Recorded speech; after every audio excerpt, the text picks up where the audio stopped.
आज आपल्या शेडवर आहे ना JCB आला होता.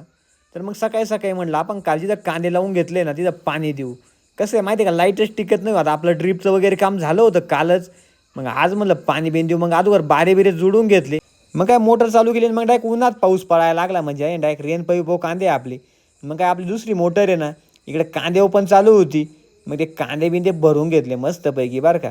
मग काय इकडे कांद्याच्या वावरामध्ये ना बायको पण चक्करला आली होती. आता शेतकऱ्याच्या बाया जर म्हटलं ना कुठं फिरवायला न्यायची गरज नाही बरं का. कारण प्रत्येक माळ्यामध्ये गेलं ना म्हणजे कुठेतरी गार्डनला आल्यासारखंच वाटतं. तिला थोडा लेक्चर बिक्चर दिला बरं का. तर म्हणलं चाल आता बाद झालं. मग काय तिकडे कांद्याच्या वावरामध्ये एक शेडवर गेलो कारण तिकडे JCB येणार होता. कारण आपण जी भर टाकली होती ना ती जादा झाली होती बरं का. मग आता ती भर आपल्याला आहे ना पुन्हा बाहेर काढायची होती. म्हणजे ती काही लई पण जास्त झाली नव्हती बरं का. एक 2-4 ट्रिपा जादा झाल्या होत्या. तर मग आता आपण या मातीवर आहे ना आता पुन्हा मुरुम टाकणार आहे. नंतर मग आपण डायरेक्ट कोबा करणार आहे. आता आपलं कुक्कुटपालन आहे ना एवढ्या महिन्यामध्ये टार्गेट आहे आपलं. म्हणजे या महिन्यामध्ये ना पूर्ण झालं पाहिजे बरं का. JCB वाल्याला म्हणलं भाऊ चाललो तो मशीन तिकडे आमच्या गाया वाट पाहत असतील. म्हणलं आता मका तोडावं लागती. मका तोडायला गेलो पण डायरेक्ट पायाचं ऑपरेशन करून घेतात.